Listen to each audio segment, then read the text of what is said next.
Good morning, everyone. Did you guys have fun last night? Okay, well, you must not have had too much fun or you wouldn't have been here this early.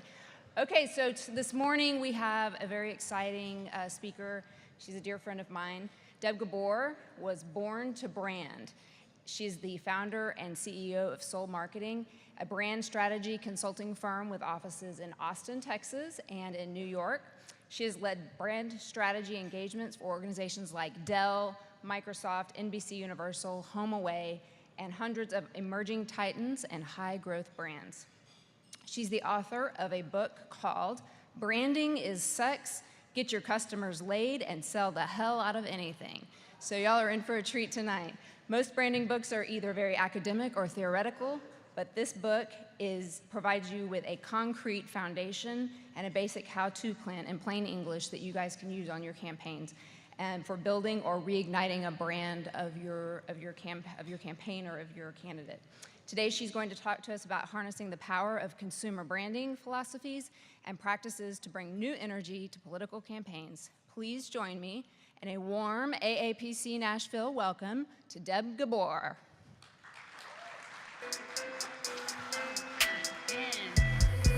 Hello, you can f with me if you wanted to. These expensive, these is red bottoms, these is bloody shoes. Hit the school, I can get them both. This room is so much bigger than I thought it was.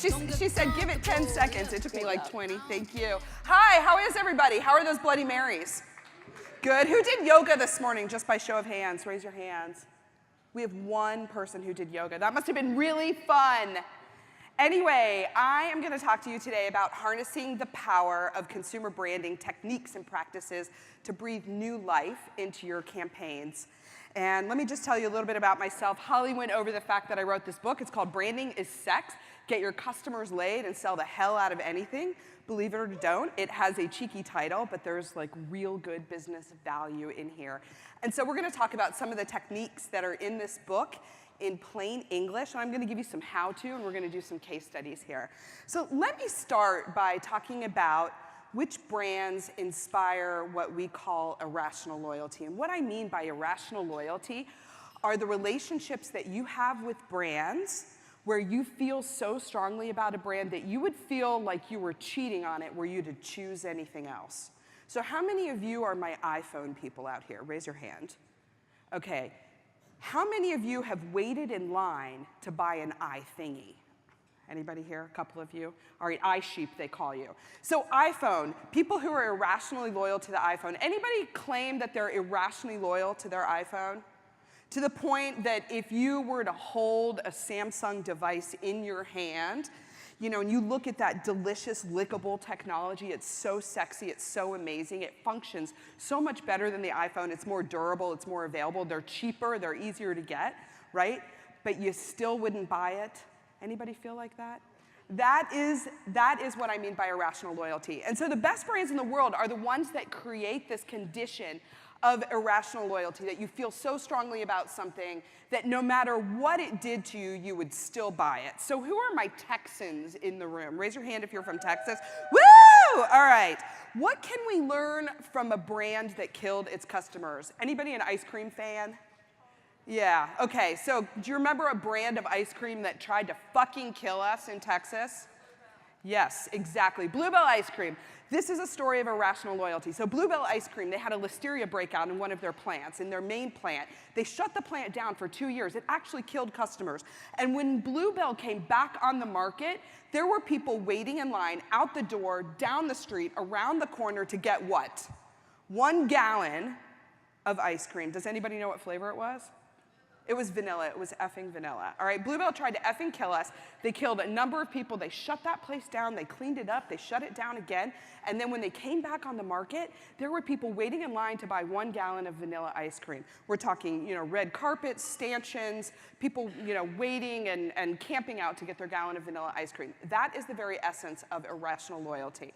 So the best brands in the world are the ones that can create that feeling that no matter what the brand does to you, that you still would go back again and again and again. And that really speaks to the value of a brand being more than just a symbol or messaging. A brand is a relationship. So I want to talk a little bit about brain science, because there is some brain science behind branding. There's 3 parts to the brain. Do I have any neuroscientists in the room? Any armchair neuroscientists here? No, good. So I can give you this bullshit, and y'all will believe me, I'm sure. So there's 3 parts to the brain. So one part of the brain is back here, which we call the reptilian brain, and it happens in the brainstem, or the amygdala, and that's the part of the brain that controls the fight or flight response. This is the thing that gets you surprised and gets you activated and makes the hair on your arms stand up and the hair on the back of your neck stand up when you are surprised by something or when you're afraid of something. It's also the part of the brain that controls things like when you see something you like, your pupils dilate. So that's the part of the brain. You can't control it, but it definitely is signaling fight or flight. It just basically tells you, is this thing okay or is this thing not okay? There's a second part of the brain, which is this part of the brain, which is the neocortex. And the neocortex is the part of the brain that controls rational thought. And so back a million years ago, when I started studying marketing and branding, we thought of branding and marketing as being an exercise in activating the rational thought part of the brain. And for many, many years, that was true, because we made buying decisions based on what we considered to be the 4 Ps of marketing, which were product, placement, price, promotion. There's a 5th P, I can't remember what it is. But the 4 Ps of marketing, which were all about rational choices. And the neocortex is the part of the brain that controls things like math and language processing and being able to calculate things. That's not how people make decisions. How people make decisions is through feeling something, and that is related to what we call the limbic brain. And the limbic brain is like the deep, gooey core of the brain. The limbic system is the part of the brain that gives you the ability to feel. People need to feel something in order to facilitate a cognitive decision. And this is where branding and marketing are new. And so those of you in the political realm, you probably think about messaging. Messaging is not branding. Messaging is about activating the neocortex. Branding is about stimulating the limbic system and giving people the feels. People actually have to feel something in order to make a decision. There was a really smart brain scientist at Harvard University. His name is Antonio Damasio, and he has done a lot of studies with people whose limbic systems are broken, people who just can't feel. Do any of you know people who can't feel? I mean, there are people out there where that part of their brain is just broken and it doesn't work. And what he found through his work with people with broken limbic systems was that they cannot even make the simplest of decisions, such as what time to come in for an appointment, or the big decision of paper or plastic, or even turkey sandwich or chicken sandwich for lunch. So you have to feel something deep in your brain and in your heart and in your soul in order to facilitate decision making. We'll talk about how that comes into political campaigns in a minute. But 98% of what happens in your brain happens outside of what you're aware of. 98% of what your brain is doing, the power of your brain, is doing things like regulating digestion and making your blood flow and making you sit up straight and activating your muscles and things like that. So attention is a scarce resource in the brain. The reason that I talk about the brain is so that you understand why branding is so important to helping people make decisions. Because only 2% of people's brain power is available for them to actually bond with you, with your candidate, with your campaign, with your initiatives, with your messages, with your marketing. Only 2% of the brain is available to do that. And 95% of decision making, so if you think about it, you have 2% of the brain available to actually engage with anything. 95% of those decisions are happening outside of what people are actually thinking. 95% of decisions are happening in the feeling and the reacting parts of the brain. So that's why we have to do branding. Branding actually sets off all of the different parts of the brain. And what happens when you have a brand is that you actually have a story. A brand is a shortcut for a story. And in the brain, when you tell a great story, what you get is like all of this interesting, uncontrollable behavior. Things like when you have a brand that becomes a story, you have somebody who's listening to it and they put themselves in the story, which we call neural coupling. There's actually neurons firing that put people into the story of the brain. The brain releases dopamine. We all know dopamine is the feel-good stuff, right? There's this mirroring activity that happens that when you're talking to somebody, that feeling of leaning in, there's a physical leaning in that actually happens that is stimulated by the brain. And branding is the shortcut that gets people to do all those things. So when you set people's brains on fire and you get them activated where they're feeling, they're thinking more, and they're making decisions, and hopefully they're choosing you. So I want to talk a little bit about what is a brand. So a brand, we define it in marketing as the collective emotional response to your product or service. So hopefully that little discussion about brain science helps you understand that branding is about getting people emotionally bonded with you, with your candidate, with your message. A brand is also expectations, it's memories, it's a relationship. Most importantly, it's an intangible asset. So you can't, I talked to a lot of people. I was here yesterday. I met a lot of you here just, through the course of being here yesterday, and we were talking about branding. In many cases, a lot of you think that branding is your logo, or it's a yard sign, or it's messaging. That is not branding. Branding is this intangible thing. You can't see it, feel it, hold it in your hand. It's totally something that lives in the ether, but it's a feeling, and it's an essence, and it's the core DNA of your candidate, and it's the core DNA of your campaign. I work in the corporate world mostly, and branding is also a financial asset. So when you think about the best brands in the world, they're the ones that we can mention off the top of our head, and I'll give you an example. So when you think of something in a particular category, the ability to name it off the top of your head, the first thing is the thing that is most highly predictive of whether or not that brand will get purchased. So let me ask you a question. I'm going to show you how this works. When you think of canned soup, what brand comes to the top of your head? Campbell's, right? What is the #1 purchase brand of canned soup in the grocery store? Campbell's. All right, now if I ask you, can you think of any other brands of canned soup? Progresso. So that first thing that I said, when you think of canned soup, what comes to the top of your head? That's called top of mind awareness. Top of mind awareness is what you're shooting for. Top of mind awareness, it's been modeled in every brand category across the world, in business-to-business brands, business-to-consumer brands. Being able to mention something off the top of your head is the top predictor of whether or not something is going to be purchased. The second highest predictor of whether or not something's going to be purchased is when you ask, what others? So we call that unaided awareness, right? So there's top of mind awareness, which is the most important thing, and then there's unaided awareness. Unaided awareness is when you can mention it off the top of your head. Now if I ask you, have you heard of a brand of canned soup called Amy's? Raise your hand if you have. Okay, some of you have. That is called aided awareness. Aided awareness is not as strong a predictor of whether or not something is going to get purchased. How do you get top of mind awareness? Being able to mention someone's name off the top of your head, how do you get that? That's through out there being consistent and having a big footprint, communicating a lot to a lot of people, making sure that you're getting those impressions and that people know who you are. So top of mind awareness, that's how brands become a financial asset. And so in order for people to name things off the top of their head, you have to permeate first that 2% of their brain that's available to actually pay attention to it.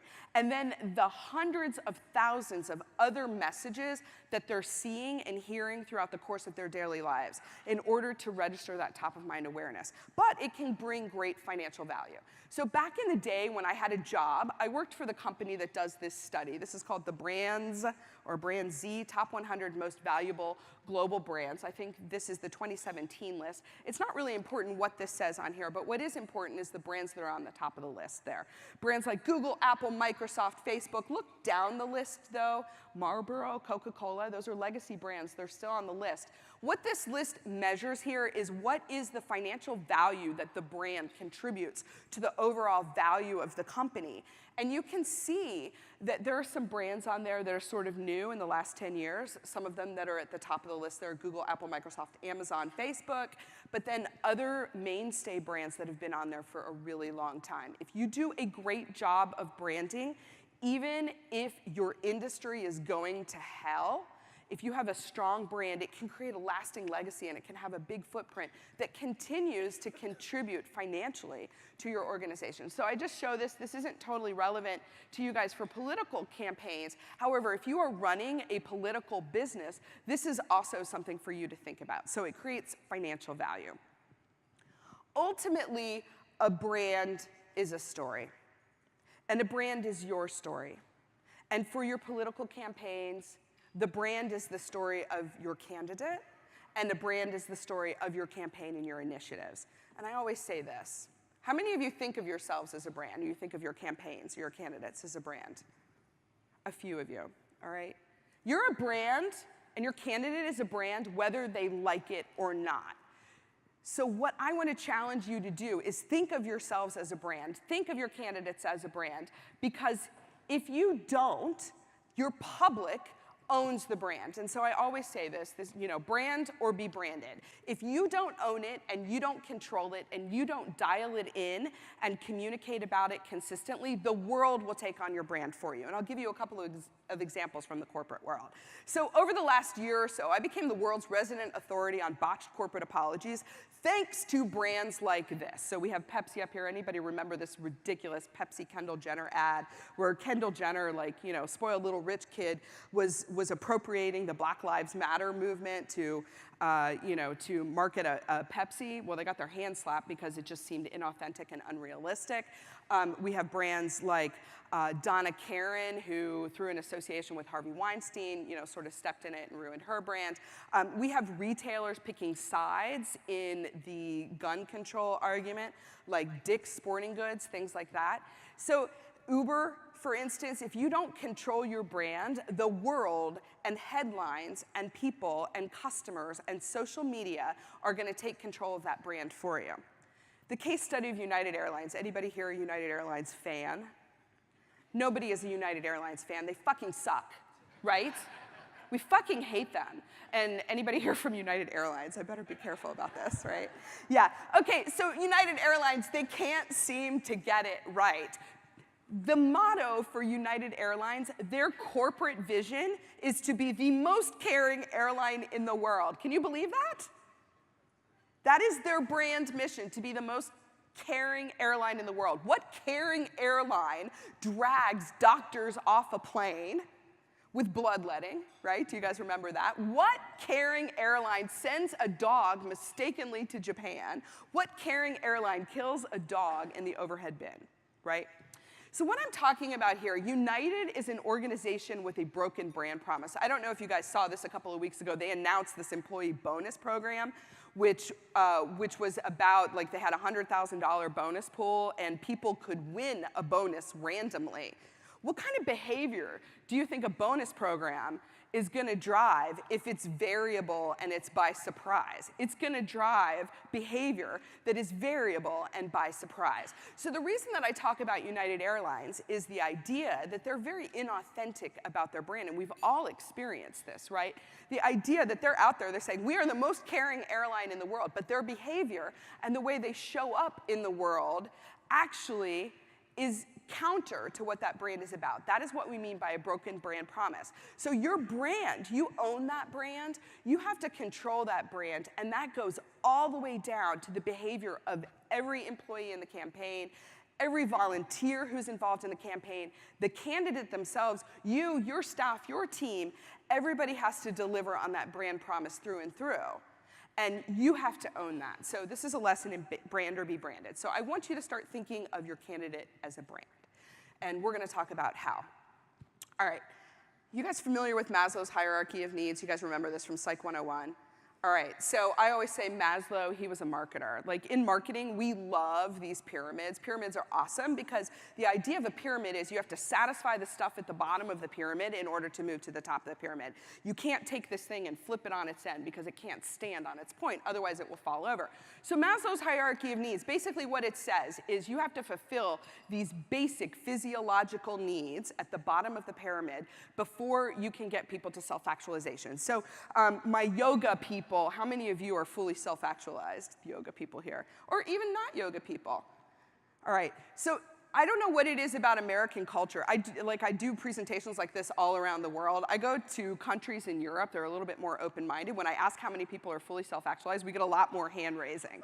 I'm not really sure why we have come to this place where we feel ashamed about the fact that we're fully self-actualized, but we may have moments when we feel fully self-actualized, right? When you think about the best you've ever felt, like when you've got the world on a string, or what I say, like life by the balls, you are feeling fully self-actualized. And so what branding is about bringing people to this place of self-actualization. So the things that you buy, the cars that you drive, the shoes that you wear, the pocketbook that you carry, the candidate that you vote for as an individual is all about trying to bring you to this place of self-actualization. And that feeling of self-actualization is when you are at your most moral, creative, spontaneous, smartest, most amazing, sexiest, best. Right? And when I feel fully self-actualized, like, you know, I get in the car, I drive to work, I make every traffic light on the way to work, I pull up at the office, I get the front door governor spot, right? I walk into the office, my 9 o'clock meeting has canceled. I'm like, oh, time to read the paper. I sit back, I read a couple of stories in the newspaper. You know, nobody's there to interrupt me. Somebody just says, hey, I'm going on a Starbucks run and I'm gonna buy. And then everything throughout the day just seems to go exactly right. And you have this feeling that you have wind in your sails. Then you get home and your spouse or your mate has actually prepared dinner for you. They've bathed the children, they put the children to bed. You're sitting on the couch, you're like, let's do some Netflix and chill. What do you want to do? What do you want to do when you've had a day like that? You want to take a roll in the hay, right? That's when you want to have sex. And this is how branding is like sex, all right? So the things that we buy, that we wear, that we eat, that we drink, the candidates that we vote for, it's all about getting us laid. And so that's how I tie it back to sex. And we won't spend too much time on the sex metaphor, but it is a metaphor. If all you take away from this presentation today is the idea that when you're thinking about your campaign and how your campaign is supposed to show up and what your campaign is supposed to do and how it's supposed to behave, how it's supposed to be act, if the only thing you take away from this is the idea that voting for your candidate somehow gets a voter laid, then you've learned all you need to know, all right? So this is a quote from a great book, and those of you who are taking pictures of this slide, take a picture of this and like tweet this shit out, all right? So this is a guy, Scott Galloway. He's like a really smart branding person. He wrote this great book. It's called The Four. If you see it in the airport on the way home, I recommend that you buy it. It's kind of a heady book, but I just absolutely devoured it. And he talks about the brands of like those top brands that were on the list of the most valuable global brands, which are, you know, Apple, Google, Amazon, and Facebook, and sort of gets into like, why are these brands creating this condition of irrational loyalty? And it's because as a brand, you're appealing to the different parts of people's bodies, right?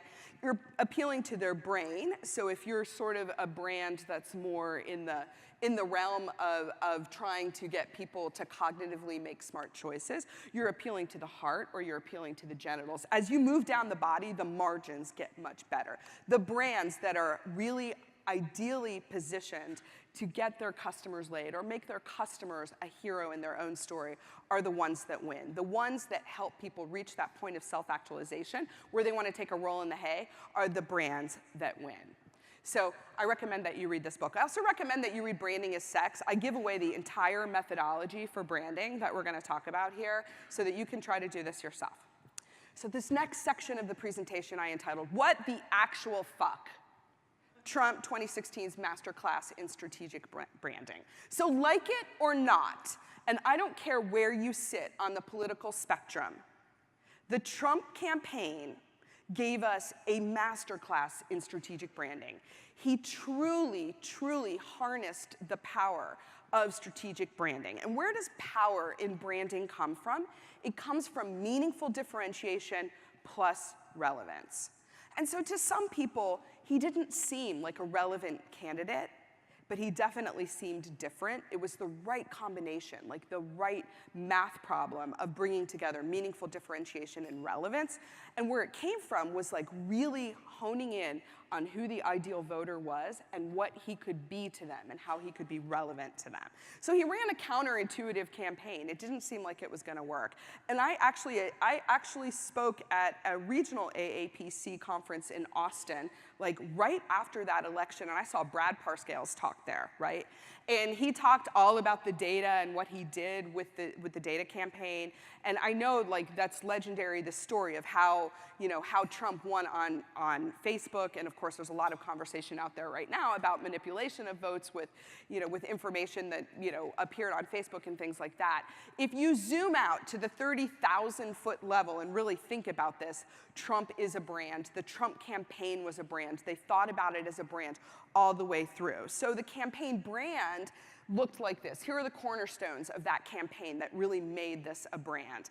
He definitely was differentiated in that he was not your traditional candidate. He showed up as the uncandidate. People were scratching their heads, right? The other thing that he did was he really honed in on people, on voters who felt like they were left behind, like this entire mass of people who felt like they weren't being spoken to, they were disenfranchised, they were feeling like they were just not important to anybody. He really honed in on those people, and he was very clear about who those people were and very clear on what he could do for them to move them up that pyramid of self-actualization. This was a theme of the campaign. He's here to shake things up, right? Everything was about shaking things up. He tapped into this feeling of nostalgia. So those voters who were left behind, he tapped into the time in their lives and helped them recall a better time when they were doing better, when they were more successful, when they were less dealing with the challenges of everyday living at the bottom of Maslow's pyramid, that they were at the top of their game, that they had wind in their sails. And most importantly, he said out loud the things that people were thinking. He put words to feelings. And that truly was the essence of branding. So how was that different than Clinton? It was a study in contrasts from a branding perspective. I would argue that Hillary Clinton actually didn't have a brand, that really her campaign was basically an amalgamation of tactics and messages and trying to put people together and appeal, this is the most important thing, appeal intellectually to groups of people who wanted to come together and potentially elect the first woman president. It was a very cognitive kind of thing. It was very intellectual in that way, rather than going right for the gut, right for the genitals, right? So, what Trump did, he was the uncandidate, he disassociated himself, right, from everything else. And then Hillary Clinton very much showed up as proficient and somewhat undifferentiated. Also, Trump used laser-focused targeting versus trying to appeal to everybody. He went right in on that group of people who felt disenfranchised, they were left behind. He went right to their hearts. He went to appeal to their hearts rather than to their brains. You can also argue that in the Trump campaign, he made a lot of sweeping generalizations that were designed not to give a lot of information, but more to stimulate feeling and get emotion and really grab people so that they would feel something and take action on the basis of feeling.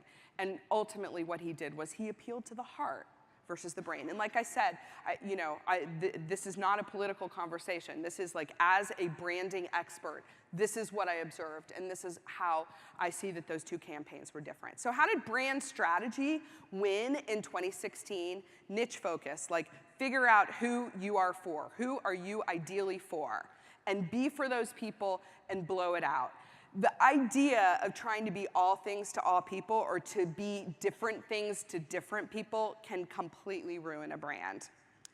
The other thing that wins is a simple message. Just know what he stands for. Make America great again. Make America great again, love it or don't again. Make America great again was designed to appeal to a particular kind of person. It was designed to bond with them in the heart. It was designed to capture this feeling of nostalgia and get people to feel something so that they would actually do something about it. How that translated was into this emotional appeal. Relevance is very important. Feeling like you can relate to somebody and you can see yourself voting for someone is very important. And so when you have that focus, you have the simplicity of a single message, you're appealing emotionally, then you can increase relevance. And then consistency and awareness. Consistency is saying that one thing, that simple message, over and over and over again, and not muddying it up and changing the message based on the different people that you're talking to. There's two things going on here. Segmentation, I guess in political campaigns, you guys practice segmentation. You figure out who your market segments are and you go to them and you try to customize the message. Segmentation is not branding. Segmentation is a marketing exercise and a communication exercise. You build the brand for one ideal person with a simplistic message that's designed to go to the heart. And we'll talk about how do you build for that one person. So what's the lesson here? The lesson here is really about consistency, your target audience. Make your brand known for doing just a few things well rather than lots of things, and using emotion. So I have my own pyramid, which this is sort of where we get to the how-to. So if you want to take pictures, this is a good thing to take pictures of, because this is where we get into how do you do this for your candidate's brand. So we call this the brand values pyramid. I told you that marketing loves the pyramids. It's just like psychology. You have to satisfy the stuff at the bottom of the pyramid in order to go to the top of the pyramid. And so what we mean here, the stuff at the bottom of the pyramid, we call them functional benefits. These are the ante to get into the game. These are the things that a brand has to satisfy in order to be considered a whatever in that category. I often use the example of automobiles. When you think about cars, this is the stuff that makes a car a car. So it's wheels, it's a chassis, it's the motor, it's a steering wheel, it's power door locks, power windows, power steering, anti-lock brake systems. These are the things that make a car a car. So who's old enough here to have purchased a car where power door locks and power windows were an option we paid extra for? All right, a lot of us here, right? So this is a really interesting thing, and this is what I want you to remember. So who has bought a car like in the last 3 years? Raise your hand. Power door locks, power windows, standard on that car? Yeah. Today's options packages are tomorrow's standard equipment. As soon as someone makes it standard equipment for the category, it's standard equipment for the category. They put it on their product, everyone else can imitate it. This is really important. The best brands in the world are the ones that get above this, and they can look ahead and they can say, this is something that's slightly differentiating right now, but it's not going to be sustainable long-term differentiator for us. We need to really nail something. So at the bottom of the pyramid, when you think about a political campaign and your candidate, these are the things, all the things that you put a check mark next to. He has this, or she has this. She needs to say this. She needs to do that. She needs to show up like this. These are the things that every candidate in the race has, right? Be brutal with yourself about that for your campaign. And I want you guys to do this. Take this brand values pyramid, go back when you're working on your campaign, draw a big triangle on a whiteboard or on a big piece of paper, and think about what are the basic physiological requirements for our candidate. What are the basic ante to get into the game for any candidate in this race? And how well do we perform on those things? Give yourself a check mark, a check plus, a check minus. You know, check if you're at parity, check plus if you think you do it better than anybody else, and check minus. But be brutal with yourself and then think about, are there things that are maybe options packages, bells and whistles that we offer, but someone else can imitate? Make sure that you have those things in the functional benefits in that area of the pyramid. The second part of the pyramid, we call them emotional benefits. This is how we make people feel. And people think this is where branding stops. It's just like you have to make people feel something. It goes beyond this. Emotional benefits, think about your campaign and your candidate. How do we want to make people feel? If the feelings are confident and trusting, those are undifferentiated feelings, right? Those belong in the functional benefits. How do you really want to make people feel? This was the mastery of the Trump campaign. How he wanted to make people feel was riled up and excited and freaking mad, right? Which was different. This is where sort of that uncandidate thing came in. So the emotional benefits, document those things for your candidate and for your campaign. How do you make people feel? On a car, the emotional benefits are things like, a couple of years ago, it was Bluetooth, right? If you bought a car and Bluetooth was an option, you were like, oh yeah, that's really cool. I can run my irrationally loyal iPhone and all my music like through every orifice of my car without actually having to plug it in. But then it became standard equipment. I mean, I have in my garage 2 cars. I have a Volkswagen and an Audi, and they both have it. Right? So remember, today's options packages are tomorrow's standard equipment. When you are thinking about the emotional benefits of your candidate and your campaign, you really want to think about things that are very, very different, that are differentiating. The most important thing is the stuff at the top of the pyramid, and we call these the self-expressive benefits. How many of you have ever asked this question? What does it say about a voter that they vote for this candidate? Have you ever asked yourself the question? As part of your campaign? We don't ask that question, do we? So what we mean by self-expressive benefits are the beliefs and values of the people who are part of the brand. Your brand, the brand of your campaign and the brand of your candidate doesn't just include your candidate. It also includes the voters. So these are the values and beliefs. And so this is the stuff, who here drives like an expensive German sports car? Anybody? Nobody? Oh, come on. Play along. Okay, you drive an expensive German sports car. What's your name? Kiki? Okay, Kiki, close enough. What kind of car do you drive? An Audi? Okay, and what model of Audi do you drive? It's an Audi convertible. Is it like one of those TT model, TTI? Oh, it's an A6. All right. Oh, whew. Okay. All right. Anybody know this woman? Would you mind standing up for us? Does anybody know this woman? Okay, people who know this woman, you're not allowed to answer this. Somebody else, if you know nothing else about her except for the fact that she drives an Audi A6 convertible, what do you think you know about her? Anybody? What is she like? She's fun, she's got money. She also feels like she deserves the better things in life, right? What if she was driving like a Ford F-150 pickup and she rolled up next to you, at a stop sign? What would you know about her? She likes to farm, like maybe she has a gun, she has a dog, she takes things from point A to point B. Anyway, you can sit down. So the example of this is the idea that an Audi is not a Ford and a Mazda is not a Mercedes-Benz. They have these vehicles, they all have similar functional benefits and emotional benefits. They do the same thing. They get you from point A to point B. They have wheels, they have a steering wheel, they have an engine, they have brakes, they have power door locks, power windows, power steering, all that kind of stuff. Self-expressive benefits, the things at the top of the pyramid, are the things that ultimately make a brand a brand. And how do you figure out what those things are? You ask the question, what do our voters believe? What do our buyers believe? What are their beliefs? What are their values? And how do we align with those things, right? And what I saw, and I haven't worked on that many political campaigns, what I saw in the one campaign that I recently worked on was we actually flipped the script and we talked about what are our voters' values and beliefs and how do they align with our candidate. Because a brand ultimately is a magnet. It's a magnet that's designed to bond to it, attract to it, people who share beliefs and values similar to the organization and the people behind it. And so that requires you to actually articulate what those things are. And so where does that start? You do that by profiling your ideal archetypal customer. So we call this it's the ideal customer archetype in business. I put voter there in parens to say you can profile the ideal voter. How many of you have ever done this? Like actually like taken out a big piece of paper and tried to like list all of the characteristics of who you think the ideal voter is for you? This is a really interesting tool. I encourage you to do this.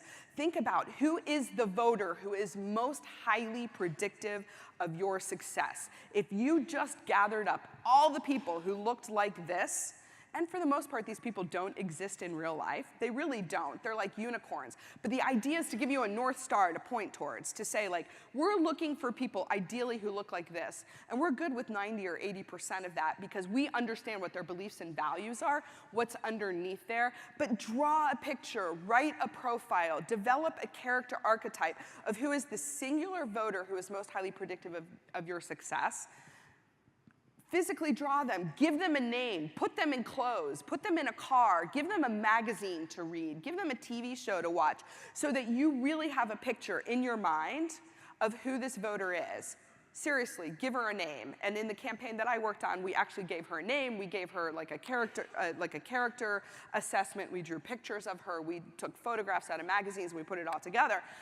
And the reason that we do this is it's very galvanizing to your team. It helps you identify, like through the process of walking out there in the world, you know it when you see it or when you get close to it. It just keeps everybody focused.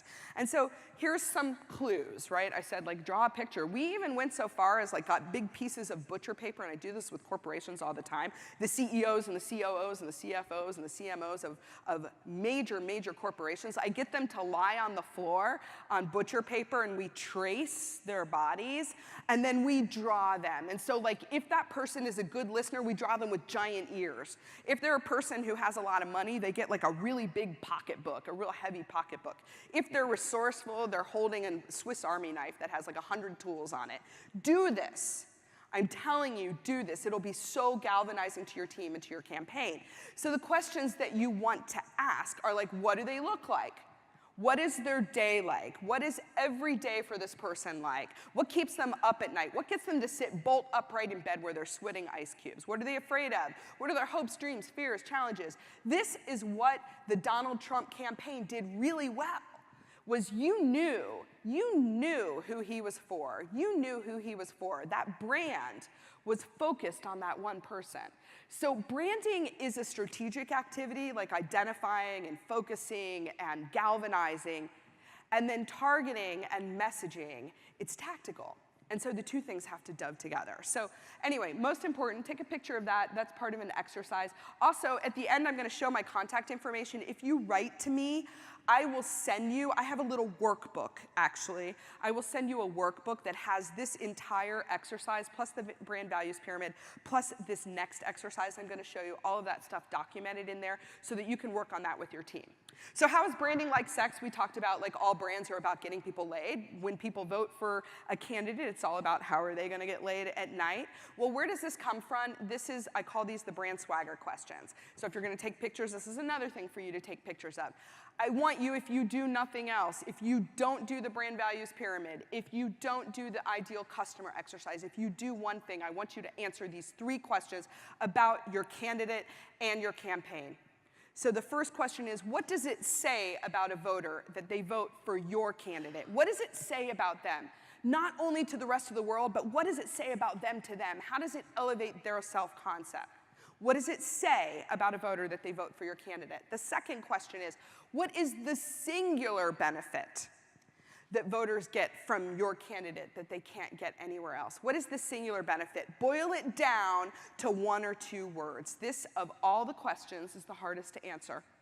Getting down to singularity, that one thing, right? This is not a campaign slogan. This is the core DNA of your candidate. What is it about her or him that makes them her or him? It is an essence. It is a feeling.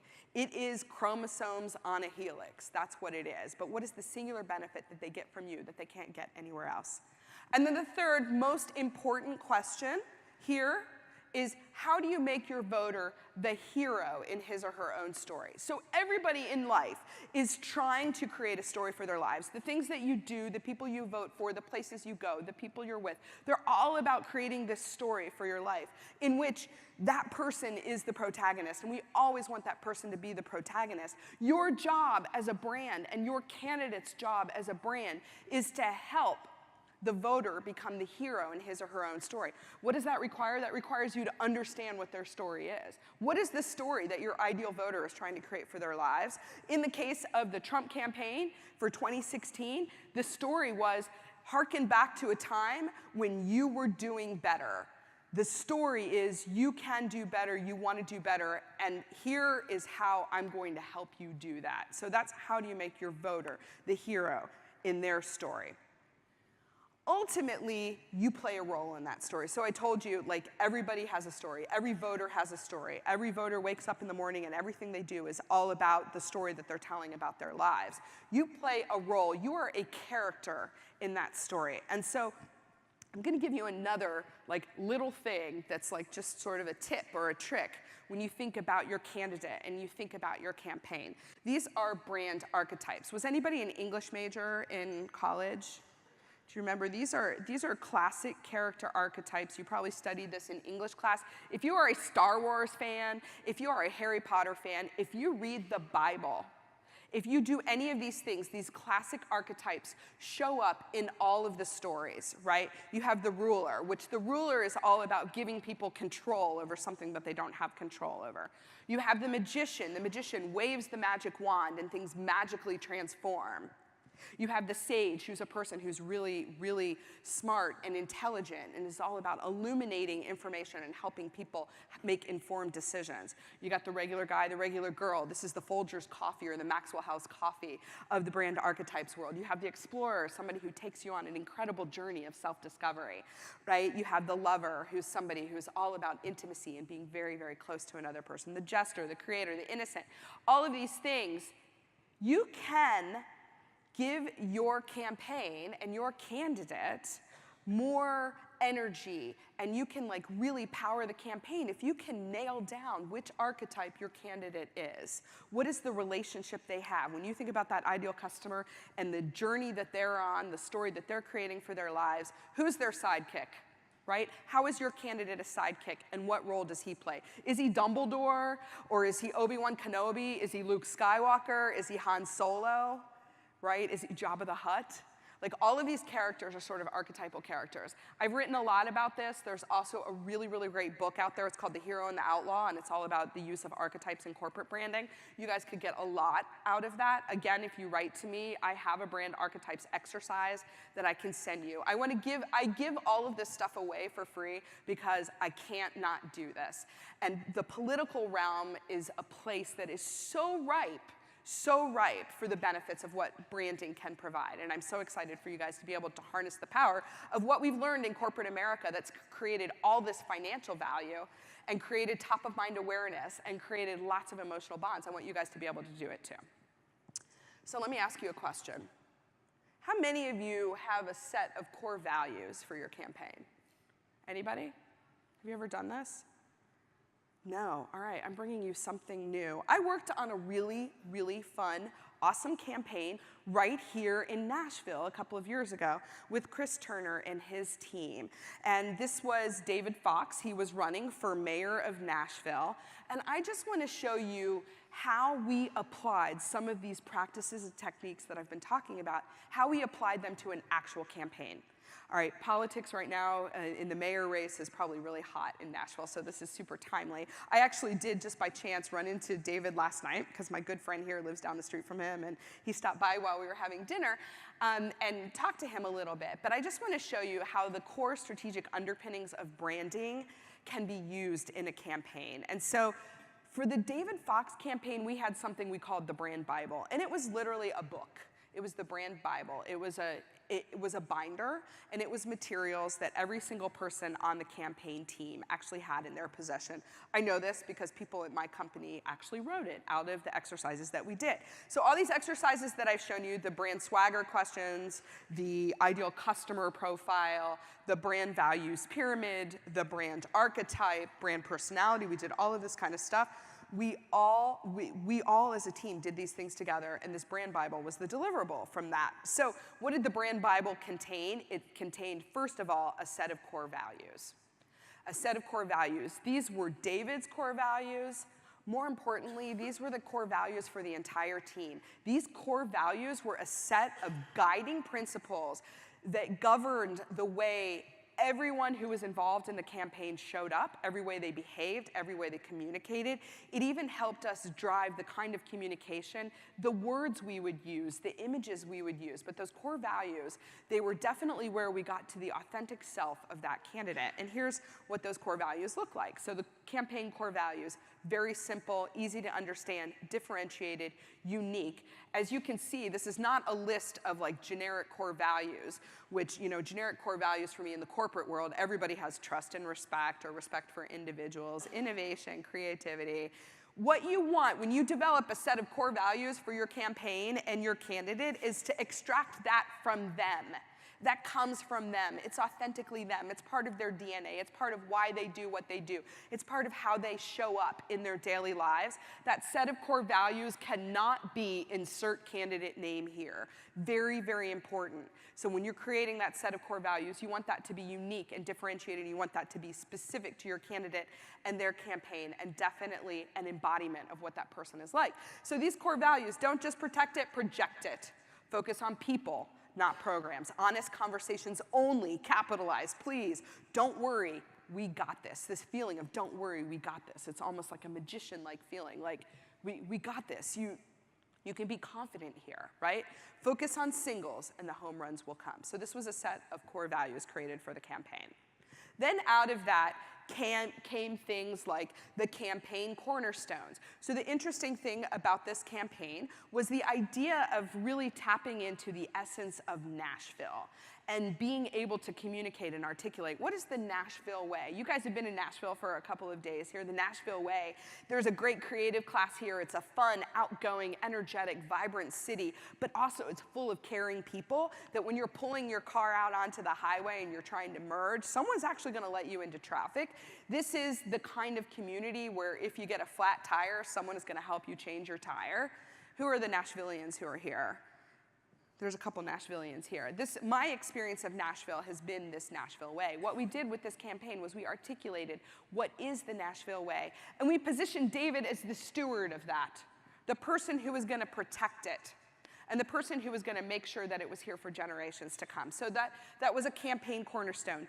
Additionally, we went through that exercise of figuring out who the ideal voter was. We did the thing where we got a big piece of paper out, we broke into groups, everybody drew who they thought the ideal voter was. Like, what does she look like? What does she care about? Where does she go during the day? What is important to her? What makes her excited? What makes her feel sexy? All of these kinds of things. And we had a very, very in-depth profile of who that voter was. And then we took it one step further, where we thought about, okay, once we bring that all together and create a singular profile, what's a day in her life look like? If you know what a day in the life of a voter, the ideal voter for your campaign looks like, then you can create activities and you can create messages around what's going on for her. We gave her a name, right? Her name is Sandra, and she has kids. Her kids were Kylie and somebody else, and they were involved in school sports, and she was concerned about, the prices going up in Nashville and not really being able to afford things like the school that she wanted to go to or the house that she wanted to live in. She was worried about infrastructure issues and getting a flat tire out on the road because there's a lot of potholes and things like that. Like getting deep down into what really makes this person tick. It can bring a lot of clarity and galvanize your campaign. The next thing that we did is the stuff that's in the background here, which is, what would this campaign do and what wouldn't it do? So like using that filter of these core values, what are some things that we would do and we wouldn't do? For instance, I think the first thing on there is go door to door and meet Nashvillians where they work, live, play, learn, worship. Listen to everybody following the 70-30 rule. So listening rather than doing the talking, well, that maps directly back into the core values, right? Other things, we'd go to a Little League baseball game, we wouldn't buy a baseball team, right? So it's important to use those core values, use that ideal customer profile, use their needs, answer those questions about what's the story they're trying to create for their life so that you can ignite your campaign with all of this clarity. Finally, we also created all right, who is David Fox? If we were going to create a brand character using those brand archetypes, anybody who knows this guy knows that he's kind of a sage. He's a very intellectual, sort of soft-spoken, really intelligent, kind and caring person, but he shows up character-wise as the sage. So we built out a really good character description, and the brand archetype for the entire campaign was the sage. And so what we did was we documented that. So the reason that I'm presenting this to you is that I just want to give you a set of tools that maybe you can use. The idea is not to go out and imitate what somebody else did before, but to authentically dig into the core DNA of the brand of your candidate and your campaign so that you can breathe new life and new vigor into your campaigns and maybe come across strategically different, bond with people emotionally. You know, get out of your heads, get out of your candidates' heads, get into the heart, get into the genitals. Think about how do you make voters a hero in their own story, acknowledging voters as part of the process of creating what the brand is for your campaign. So I just leave you this with a call to action. If you tried just one of these things, I would love it if you would try one of these things or try all of these things. Like I said, here's my contact information. Take a picture of that. I take phone calls. You can tweet at me. I'm at Deb_Soul. You can email me, deb@soulmarketing.com. Seriously, if you want these exercises, I am totally willing to share this with you. My corporate clients are paying $50, $100, $150, $200,000 to have us come in and unfuck their brands using all of these techniques and exercises. I'm giving you this stuff for free. So, like, if free stuff is offered to you, you better take it. All right? So with that, and 3 minutes and 29 seconds left, I'll end. I don't know if we have the opportunity to do questions. Thank you, guys. Thank you. I appreciate it. What's up? Yeah. Does anybody have questions? Do you guys have a roaming microphone? Anybody? Hey, hey. Anybody want to ask a question? Seriously, I know I seem really scary on stage, but when you actually see me up close in person, I'm only 5 feet tall. So, you know, I'm a minuscule human being, so I'm not really that scary. It's like a persona. It's my brand. Hi, my name is Joe. Thanks for the presentation. That was great. One of the things we struggle with in our industry with particular clients and candidates, it's a discussion or a debate between the messaging about themselves and their personal story, and then the messaging that voters want to hear and what's important to them. And those often sometimes don't match up because clients that are running may have different ego types that think it's more about where they graduated or what they do for a living. And when you use the Trump example, one of the things that popped in my mind was, I can't really name a business deal that he ever talked about. We knew he was a businessman, but he was very quick in pivoting to what those voters wanted to hear. So in your opinion, when you're talking about the difference in the ideal customer, how much of this is actually more focused on what they want to hear versus what they may need to hear about a candidate? And is it more candidate-centric because you spent a lot of time talking about it at the beginning, or is it more consumer-centric on what they want? Yeah, that's a great question. You know, asking like, what's the balance between like the candidate and the ideal voters? It is a balance. It really is like mapping those things together. Like the example that I gave where we talked about the broken brand promise at United, where like what United wants to show up as, their ego wants them to show up as the most caring airline in the world, right? They have a broken brand promise. They're out there, they're talking about how caring they are. But what people need to hear is like, when I get on one of your planes, I actually am safely going to get from point A to point B. Or if I give you my dog, you're not going to send it to freaking Japan, right? And so it is this like very, very delicate balance.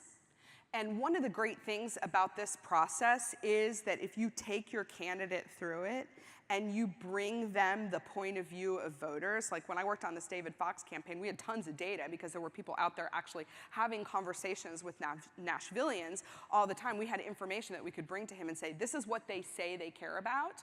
You can balance that core DNA. This, like, think about this. Like, look at everything through this lens of a brand is a magnet. Your candidate is a magnet who is designed to draw to him or her people who share values and beliefs that are similar to his. So it requires him to understand both what his or her values and beliefs are, but then more importantly, like, who are those voters who share those values and beliefs? You cannot change people's values and beliefs.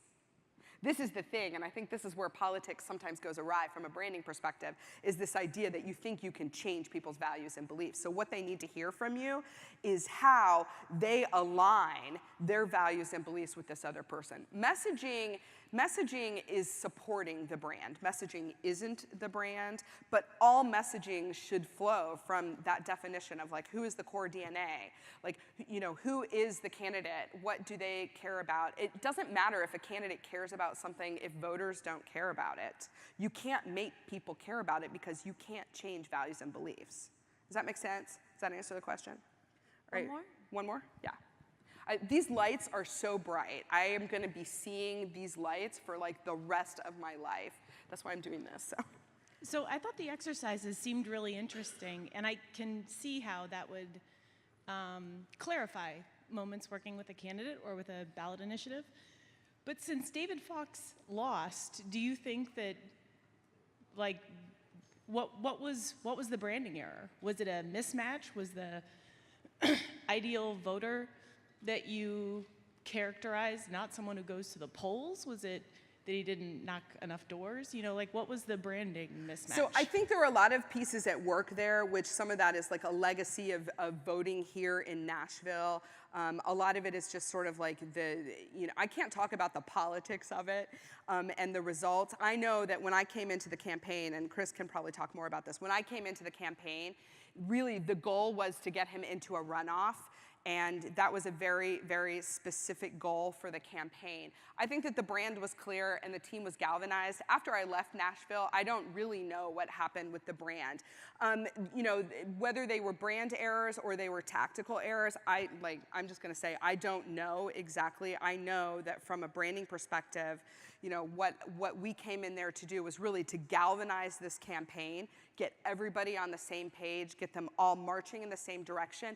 Most important thing was that this was really designed to help keep the candidate focused through lots and lots of distractions, which there were lots and lots of distractions. And I'm sure like we could probably have like an entire, you know, full day thing on like what happened in Nashville. But you know, I wish that I had a campaign here where I could say like, oh, well, this person won because of branding. There are not that many people of us out there who have actually brought the techniques of consumer branding to campaigns. So this is a new area. It's a nascent area. One of the other people who has done it is Bonnie Siegel, and she's going to be speaking in the next breakout session.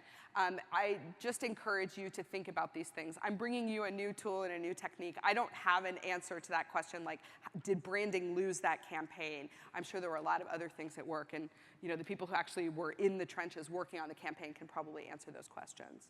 So I'm sorry, I wish I had a better answer for you. I hate saying I don't know. That's it. Well, thank you guys. I appreciate it. Have fun. Have fun tonight at your big event. Thank you. Good job. All right, thank you. All right, everyone, it's time to go to breakout sessions. So grab a quick cup of coffee. 10:30 is when they start. We've got the Democrats and Republicans separating here. So go find your appropriate room.